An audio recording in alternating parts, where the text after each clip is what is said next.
ষোলোটি সুইং স্টকের অ্যানালিসিস করব এই ভিডিওতে। আমি সুররঞ্জন গঙ্গোপাধ্যায় আপনাদের সবাইকে স্বাগত জানাচ্ছি আমার চ্যানেলে। চলুন ভিডিওটা শুরু করি। দেখুন, আমি বেশ কিছু চার্ট প্যাটার্ন নিয়ে আলোচনা করব, যেগুলিতে কিছু কিছুতে ব্রেকআউট এসছে, কিছু কিছুতে আগামী কয়েকদিনের মধ্যে ব্রেকআউট আসতে বলে মনে হচ্ছে, ভালো চার্ট প্যাটার্ন তৈরি হচ্ছে। এমন কিছু স্টককে আপনাদের সামনে আমি উপস্থিত করছি। আপনারাও কিন্তু নিজেরাও অ্যানালিসিস করুন আমার সঙ্গে সঙ্গে, এবং আপনাদের সিস্টেমে এলে পরে তাহলে আপনারা এন্ট্রি নিতে পারেন। এর আগে এমন কিন্তু আমি আরও দুটো ভিডিও আপনাদের সাথে শেয়ার করেছি বা আপলোড করেছি। সাধারণত সকালবেলায় আমি এটিকে সকাল 5টায় আপলোড করে থাকি। তো আপনারা যেহেতু সকালবেলাতে উঠেই এগুলোকে দেখতে পারেন এবং সেই রকম অনুযায়ী আপনারা স্টেপ নিতে পারেন বলে আমি দিয়েছি। এখানে কোনো কিন্তু বাই সেল রেকমেন্ডেশন নেই। আপনারা নিজের অ্যানালিসিস করুন, এটা আমার নিজস্ব অ্যানালিসিস। তো প্রথমেই চলুন সময় নষ্ট না করে ইপ্যাক ডিউরেবল। তো আপনারা দেখতে পাচ্ছেন একটি সুন্দর আগের যে রেজিস্ট্যান্স ছিল সেই রেজিস্ট্যান্সে আবার কিন্তু একবার ধাক্কা খেয়েছে এবং ধাক্কা খেয়ে একটুখানি নেমে উপরের দিকে ওঠার চেষ্টা করেছে। দেখে আপনাদের কি মনে হচ্ছে? আপনাদের মনে হচ্ছে না যে কাপ অ্যান্ড হ্যান্ডেল প্যাটার্ন তৈরি করেছে সেটা? এবং এখানে সাইকোলজিটা বোঝার চেষ্টা করুন, যে রেজিস্ট্যান্স থেকে ধাক্কা খেয়ে নিচে এসেছিল সেই একই জায়গাতে রেজিস্ট্যান্সকে ধাক্কা খেয়ে নিচে আসছে, কিন্তু আগেরবার যতটা নেমেছিল এবার কিন্তু ততটা নামেনি। তার অর্থ হচ্ছে এই লোটাকে উপরে তুলে নিয়ে গেছে। এর অর্থ হচ্ছে যে একটুখানি শক্তিশালী হয়েছে স্টকটা এবং দাঁড়িয়ে রয়েছে সেই রেজিস্ট্যান্সের মুখে। ভলিউম একটুখানি অ্যাভারেজের থেকে এই দিনের অ্যাভারেজের থেকে একটুখানি বেশি আছে, প্রচুর যে বেশি আছে তা না, কিন্তু আমরা দেখতে পাচ্ছি যেখানে কিন্তু গ্যাপ আপ হয়েছিল একটা দিন, দুটো দিন, এবং তারপরে এই জায়গাটাতে কিন্তু দাঁড়িয়ে রয়েছে। যদি এর উপরে ক্লোজিং দেয় এবং এর উপরে সাস্টেন করে তাহলে উপরের দিকে যেতে পারে বলে আমাদের মনে হচ্ছে। দেখুন, সি লেভেলের ওপরে দাঁড়িয়ে আছে সুররঞ্জন পারফরম্যান্সের যে স্টকটি, সেটা সি লেভেলের ওপরে দাঁড়িয়ে রয়েছে এবং আরএসআই রয়েছে 65-র বেশি। সুতরাং এই স্টকটিকে আপনাদের ওয়াচ লিস্টে আপনারা রাখতে পারেন। দ্বিতীয় নাম্বার হচ্ছে পেটিএম। সেটাতে দেখুন কি অবস্থা রয়েছে। পেটিএমে যদি ভালো করে লক্ষ্য করেন তাহলে দেখবেন যে সে একটি জায়গাতে রেজিস্ট্যান্স খাচ্ছে, উপরের দিকে গেছে, কিন্তু উপর থেকে সেল হয়েছে, আবার এখানে গেছে অনেকটা, এখানে ডবল বটমের মতো জায়গা তৈরি করেছে এবং একই লেভেল থেকে কিন্তু আবার উপরের দিকে ওঠার চেষ্টা করেছে। ভলিউম অ্যাভারেজের থেকে কম, যদিও খুব একটা ভলিউম এসেছে তা নয়। সি লেভেলের উপরে আছে, কিন্তু মোটামুটি মুভিং অ্যাভারেজের একটুখানি নিচে দিয়ে যাচ্ছে। আরএসআই কিন্তু ভালো জায়গাতে রয়েছে। এখন এই রেজিস্ট্যান্সের উপর যদি সাস্টেন করে তাহলে আপনারা কিন্তু ব্যবস্থা নিতে পারেন বা আপনাদের সিস্টেমে এলে পরে আপনারা ট্রেড করতে পারেন। তৃতীয় নাম্বার রয়েছে ফর্টিসটাকে একটু আগে থেকে আপনারা দেখার চেষ্টা করুন। দেখুন, আগে যেহেতু আমি এর অ্যানালিসিস দিইনি, প্রথমে যে অংশটাকে আপনাকে নজর করতে বলছি সেই অংশটাকে নজর করুন। দেখুন এই পোর্শনটা, এখানে একটি ভালো প্যাটার্ন তৈরি হয়েছিল, আপনারা দেখতেই পাচ্ছেন বুলিশ ফ্ল্যাগ, এবং তারপর উপরের দিকে গেছে এবং একটি বিশেষ জায়গাতে ধাক্কা খেয়ে নিচে নেমেছে, তারপর আবার গেছে, সেখানে ধাক্কা খেয়ে আবার নিচে নেমেছে এবং একটি আপ ট্রেন্ড লাইন যদি আমরা টানি তো সেটাকে সে ফলো করছে এবং উপরের দিকে যাওয়ার পর আবার নিচে থেকে সাপোর্টের জায়গাতে দাঁড়িয়ে আছে। এখন এই জায়গাটা থেকে এ কী করতে পারে? অনেক কিছুই করতে পারে। এটাকে ভেঙে নিচের দিকে নেমে যেতে পারে, এটাকে সাপোর্ট নিয়ে ওপরের দিকে গিয়ে এটাকে ধাক্কা খেয়ে ভেঙে দিয়ে ওপর দিকে যেতে পারে। তাহলে এখানে একটি ডব্লু প্যাটার্নের মতো তৈরি হতে পারে। এই পজিশনে কিন্তু সে দাঁড়িয়ে রয়েছে, যেহেতু তার লোটাকে ধীরে ধীরে ওপরের দিকে তুলে নিয়ে যাচ্ছে। দেখুন, ভলিউম যে খুব বেশি আছে তা কিন্তু নয়, আমাদের আরএসআই কিন্তু 51 কাছাকাছি, কিন্তু আমরা কি দেখতে পাচ্ছি সি লেভেলের উপরে রয়েছে এবং মুভিং অ্যাভারেজের থেকে কিন্তু একটু নিচের দিকে। সুতরাং আপনি সতর্ক হয়েই কাজ করবেন। আপনি যদি এখানে বায়ও করেন, আপনার প্রথম টার্গেট হবে এটা, এর উপরে সাস্টেন করলে, তবে এর নিচে ভেঙে গেলে পরে আপনি স্টক থেকে বেরিয়ে যেতে পারেন। তো এই হচ্ছে আমার ভিউ। এরপরে যে স্টকটি সম্পর্কে আলোচনা করব সেটি হচ্ছে গ্লেনমার্ক। তো গ্লেনমার্ক দেখুন খুব সুন্দর জায়গাতে দাঁড়িয়ে রয়েছে একটি, এবং পুরনো যে রেজিস্ট্যান্স সেটাকে কিন্তু ব্রেক করেছে। এখানে যে রেজিস্ট্যান্সটা ছিল সেটা কিন্তু ব্রেক করে তারপরে ক্লোজিং দিয়েছে। ভলিউম কিন্তু অ্যাভারেজের থেকে বেশি এসেছে, আর ধীরে ধীরে সি লেভেলের ওপরে কিন্তু ওঠার চেষ্টা করছে, এখনও করেনি, করছে। আরএসআই কিন্তু 56-57 কাছাকাছি। সুতরাং এটি কিন্তু খুব ভালো জায়গাতে এসছে, ধীরে ধীরে ভলিউমটাও এসেছে, ডিস্টেন্সকে ব্রেক করেছে। এবং আপনারা যদি প্যাটার্ন আঁকতে পারেন, মনে মনে ভাবতে পারেন, তাহলে ওয়ান কাইন্ড অফ ডব্লিউ প্যাটার্নের মতো এখানে কিন্তু তৈরি করছে। সুতরাং এটিকে আপনাদের লিস্টে রাখতে পারেন, যাতে আপনাদের সুবিধা হয়, ওয়াচ লিস্টে রাখতে পারেন। পরের যে স্টকটা নিয়ে আলোচনা করছি সেটা হচ্ছে জেএসডব্লিউ ইনফ্রাস্ট্রাকচার। তো জেএসডব্লিউ ইনফ্রাস্ট্রাকচারে দেখুন একই রকম ঘটনা করেছে। উপরে একটা রেজিস্ট্যান্স লেভেল আছে, সেখান থেকে ধাক্কা খেয়ে আসছে, কিন্তু এ কী করছে, একটা ট্রেন লাইনের সাপোর্ট নিয়ে ধীরে ধীরে উপরের দিকে যাচ্ছে, আপ ট্রেন লাইনের সাপোর্ট নিয়েছে। এখন সাপোর্ট নিয়ে উপরের দিকে যাচ্ছে, অ্যাভারেজের থেকে ভলিউম কিন্তু বেশি এসেছে, 56 আছে। আরএসআই সি লেভেলের উপরে উঠেছে, জাস্ট মুখ দেখিয়েছে। সুতরাং এর মধ্যে একটা স্ট্রেংথ এসেছে। এখন দেখা যাক যে এটাকে ধাক্কা দিয়ে সে ভেঙে গিয়ে আর রিটেস্ট করে উপর থেকে যেতে পারে কিনা। আপনারা আর্লি এন্ট্রি করার মতো জায়গাতে সেটা রয়েছে, আপনাদের বিবেচনা যদি হয় তাহলে আপনারা নিতে পারেন। এরপর আমাদের যেটা আসছে সেটা হচ্ছে সিএট। সিএট লিমিটেডে কি বলছে দেখুন, আগে পুরনো স্ট্রাকচারটাকে একটু বোঝার চেষ্টা করুন। দেখুন ধাক্কা খেয়ে যে রেজিস্ট্যান্স পেয়েছে সেটাকে ব্রেক করে উপরে গেছিলো, তাহলে এখানে একটা রেজিস্ট্যান্স জোন আছে, ধাক্কা খেয়ে নিচে নেমেছে এবং আবার একবার ধাক্কা খেয়েছে, এবং খুব বেশি দেখুন লোটাকে অত দূর নিয়ে যেতে পারেনি, লোটা উপরের থেকে আবার সে উপরের দিকে ওঠার চেষ্টা করছে। এখানে একটা ডব্লিউ প্যাটার্নের মতো তৈরি করছে, অ্যাভারেজকে ভাঙছে, সি লেভেলের ওপরে রয়েছে এবং আরএসআই আছে 61-র ওপরে। সুতরাং সব কিছু দিক দিয়ে কিন্তু একটা পারফেক্ট সেট আপ তৈরি হয়েছে। এর উপরে যদি সাস্টেন করে তাহলে সে আরও উপরে যেতে পারে বলে মনে হয়। সুতরাং নিজেদের ওয়াচ লিস্টে সিএট লিমিটেডকে রাখতে পারেন।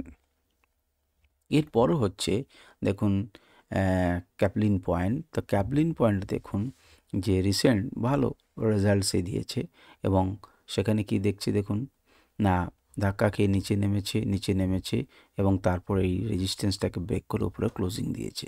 সুতরাং সে উপরের দিকে যেতে পারে। 72-এর উপরে আছে আরএসআই, অ্যাভারেজের থেকে বেশি ভলিউম এসছে, সি লেভেলের উপরে আছে এবং মুভিং অ্যাভারেজের উপরে আছে। সুতরাং আপনারা এই স্টকটিকে নজর রাখতে পারেন। এরপর আমরা যেটা দেখব সেটা হচ্ছে PTC India finance service. PTC India finance সার্ভিসে কেমন জায়গায় দাঁড়িয়ে আছে দেখুন, একটি লম্বা ডাউন ট্রেন্ড ছিল। লম্বা ডাউন ট্রেন্ডের পরে সে একটি জায়গাতে প্রথম রেজিস্ট্যান্সে খাওয়ার পর দ্বিতীয়বার সেখানে ধাক্কা খেয়েছে এবং একটি ডবল বটম সে তৈরি করছে। ডবল বটম তৈরি করে উপর দিকে একটা হিউজ ভলিউম এসছে, হিউজ ভলিউমের সঙ্গে হিউজ মুভমেন্টও এসছে। স্টকটা খুব বেশি টাকার নয়, 44 টাকার, একদিনেই কিন্তু 3-4 টাকার মুভ দিয়েছে। সুতরাং এবং আরএসআই রয়েছে 58-র উপরে এবং সি লেভেলে জাস্ট ওঠার জন্য চেষ্টা করছে। এমন হতেই পারে এখান থেকে ধাক্কা খেয়ে সে নিচে নামতে পারে। সুতরাং রেজিস্ট্যান্স এখানে একটা ডব্লিউ প্যাটার্ন সে তৈরি করতে পারে। সমস্ত কিছুকে বিচার করুন, এর উপরে সাস্টেন করলে স্টকটা উপরের দিকে যেতে পারে। এরপর আমাদের আছে জ্যোতি ল্যাব। জ্যোতি ল্যাব দেখুন, যদিও জ্যোতি ল্যাবে দীর্ঘদিন থেকে আমরা দেখতে পাচ্ছি একটা ডাউন ট্রেন্ডে সে কিন্তু নিচে আছে। এখন এখানে যদি একটা ট্রেন্ড লাইনকে আঁকি তাহলে পরে কিন্তু সেটাকে ব্রেকআউট করেছি with volume, average more than volume. যদিও দেখুন সি লেভেল থেকে অনেক দূরে আছে এবং আরএসআই খুব অ্যাট্রাকটিভ নয়, এখানে কিন্তু একটা রেজিস্ট্যান্স জোন আছে। এখন এখানে ঢুকে যাবার পর কিছুদিন কাটিয়ে সে উপর দিকে যেতে পারে, এই জন্যই আপনাদেরকে স্টকটাকে দিলাম, যেটাকে নজর করুন। এটাকে যদি ভেঙে উপরের দিকে যায় তখন আপনারা পজিটিভ ভিউ রাখতে পারেন। এরপর হচ্ছে আমাদের এটাকে নিয়ে এটাকে নিয়ে বহু আলোচনা হয়েছে অনেক আগে, এবং তারপর দীর্ঘদিন সে ভালো রেজাল্ট করেনি, কিন্তু এই মুহূর্তে এরকম জায়গাতে সে দাঁড়িয়ে রয়েছে। খুব যে অ্যাট্রাকটিভ জায়গায় দাঁড়িয়ে আছে তা না, কিন্তু এখানে একটি ডবল বটম সে তৈরি করেছে। এখন এটিকে ভেঙে যদি উপরে যেতে পারে তাহলে পরে আমাদের কিন্তু বলতে পারি যে পুরনো যে রেজিস্ট্যান্স লেভেল সেটাকে ভেঙে যেতে পারে এবং গেলে পরে একটা পজিটিভিটি আমরা এই স্টকটার মধ্যে দেখতে পারি। তো আপনারা এটাকে নজর করুন। আরএসআই কিন্তু ভালো নয়, দেখতেই পাচ্ছেন আরএসআই মোটেই ভালো নয় 38, কিন্তু ধীরে ধীরে এর মধ্যে কিন্তু ভলিউম আসতে পারে। আপনারা নজর করুন, স্টকটির উপরে নজর করুন, কারণ আপনাদের কিচ্ছু হচ্ছে না, এর উপরে যদি যায় তবেই, এর নিচে নেমে গেলে পরে আপনারা সেটাকে ছেড়ে দিতে পারেন। এরপরে যে স্টকটি রয়েছে সেটি দেখুন আইসার মোটর। আইসার মোটর নিয়ে আমি আগেও বহুবার বলেছি। আইসার মোটর দেখুন দীর্ঘদিন একটি জোনের মধ্যে কিন্তু ঘোরাফেরা করছে। এখন এই জোনটির মধ্যে বারে বারে কিন্তু এর নিচে আসার চেষ্টা করেছিল। আপনারা যারা পুরনো দেখবেন আমি চ্যানেলে দিয়ে রেখেছিলাম যে বারবার কিন্তু এই লেভেলটাকে মান্যতা দিচ্ছে। এখন এই যে লো, এবারে কিন্তু যখন ধাক্কা খেয়ে নামলো তখন কিন্তু এই লো পর্যন্ত এলো না। লোটা কিন্তু এবার ধীরে ধীরে উপরের দিকে শিফট করছে। এখন ভলিউমের অ্যাভারেজ ভলিউমের কাছে এসেছে, অ্যাভারেজকে ভেঙে দিয়ে সি লেভেলের উপরেই দাঁড়িয়ে রয়েছে। 56 মতো আরএসআই রয়েছে। এখন ধীরে ধীরে যদি এর উপরে ব্রেক করে, দীর্ঘদিন যে জায়গাটাতে সে ছিল, আটকে ছিল স্প্রিংয়ের মতো, এবার যদি সেখান থেকে বেরোতে পারে তাহলে বড় মুভমেন্ট দেওয়ার চান্স আছে। সুতরাং আপনারা এই স্টকটিকে নজরে রাখুন।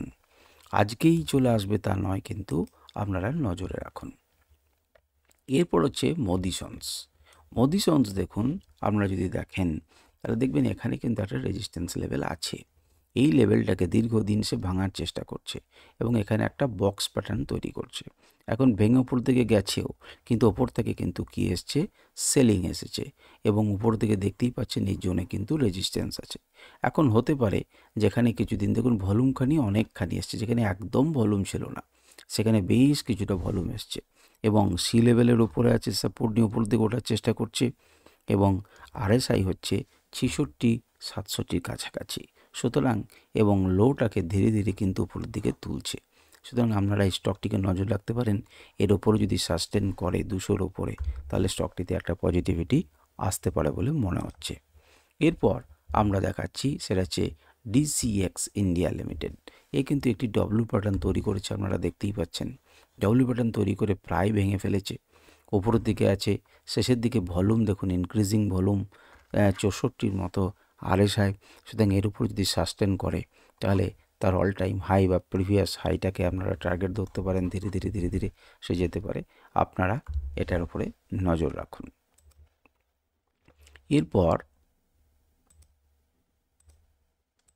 এরপর আমাদের কাছে যেটা রয়েছে সেটা হচ্ছে ম্যান ইনফ্রা। ম্যান ইনফ্রা অনেক দিন আগে থেকেই আমাদের রাডারে ছিল এবং আমাদের সিগন্যাল ইন্ডিকেটর অনেক আগেই দেখুন সিগন্যাল দিয়েছে এবং বাই করার, এবং জাস্ট সেখান থেকে সেল দেওয়ার পর কিছুটা প্রফিট বুকিং হয়ে আবার উপরের দিকে সে যাচ্ছে। তো যাই হোক, ওই ইন্ডিকেটরের কথা এখন পরে। এখন দেখুন এই প্রিভিয়াস যে রেজিস্ট্যান্স সেটাকে ব্রেক করে উপরে ক্লোজিং দিয়েছে উইথ ভলিউম, এবং দেখতেই পাচ্ছেন যে স্ট্রেংথটা তার, সে কিন্তু সি লেভেলের অনেকটা উপরে এবং 72-73 কিন্তু আরএসআই। সুতরাং একটা বড় মুভ হওয়ার কিন্তু এখানে চান্স রয়েছে, আপনারা এটাকে নজর করুন। এরপর যেটা বলছি সেটা হচ্ছে ক্যাম্পাস অ্যাক্টিভয়ার। তো ক্যাম্পাস এখন পায়ের দিকে তাকালেই দেখতে পাবেন যে সবাই ক্যাম্পাসে জুতো পরছে এবং এটা একটা কি প্যাটার্ন তৈরি করছেন, inverted head and shoulder pattern কিন্তু এখানে তৈরি করেছে। একবারের চেষ্টায় ভাঙতে পারেনি, দুবারের চেষ্টায় ভাঙতে পারেনি, প্রায় 3বার চেষ্টা করেছে, চতুর্থবারে কিন্তু ধীরে ধীরে ওপর দিকে নিয়ে চললো। স্ট্রেংথ বেড়েছে, সি লেভেলের উপরে রয়েছে, 65-র কাছাকাছি আরএসআই। সুতরাং এটাকে ভেঙে যদি উপরের দিকে যায় এবং অ্যাভারেজে থেকে ভলিউম বেশি এসছে, সুতরাং সবগুলোই কিন্তু আমাদের পজিটিভ সাইন রয়েছে। স্টকটির উপরে নজর রাখুন, এর উপরে সাস্টেন করলে পরে আপনারা এরপরে কেনাকাটার কথা ভাবতে পারেন। আমাদের আজকের শেষ স্টক সেটি হচ্ছে ত্রিবেণী ইঞ্জিনিয়ারিং। তো ত্রিবেণী ইঞ্জিনিয়ারিং দেখুন, একটি আমাদের এটা হচ্ছে সেপ্টেম্বর থেকে যে লোটি শুরু হয়েছিল, সেই সেপ্টেম্বরের লোটি থেকে ধাক্কা খেয়ে যে রেজিস্ট্যান্স শুরু হয়েছিল সেখান থেকে ট্রেন লাইনের মতো যদি আঁকতে পারতেন আমরা, তারপরে দেখুন ব্রেকআউটে ধীরে ধীরে ধীরে ধীরে সেখানে এসে দাঁড়িয়েছে উইথ ভলিউম, উপরের দিকে আছে 70-এর কাছাকাছি আরএসআই। সুতরাং বেটার জায়গাতে দাঁড়িয়ে রয়েছে। এখন এটি যদি উপরের দিকে যায় তাহলে খুবই ভালো। এখন এই মুহূর্তে সবারই ওপরে কিন্তু এটিতে নজর এসেছে, ত্রিবেণীতে নজর এসেছে, কিন্তু আপনারা যদি আমাদের সিগন্যাল ইন্ডিকেটার দেখায় তাহলে দেখবেন যে অনেক আগে এটা কিন্তু বাই সিগন্যাল দিয়ে দিয়েছিল। যখন ব্রেকআউট ঘটবে তখনই সাধারণ রিটেলাররা প্রবেশ করেন, কিন্তু আপনাদেরকে চেষ্টা করতে হবে তার আগে ইনস্টিটিউশনাল প্লেয়ারদের সঙ্গে এন্ট্রি নেওয়ার, এবং এই জায়গাতে আমরা যেন ভালো প্রফিটে থাকি।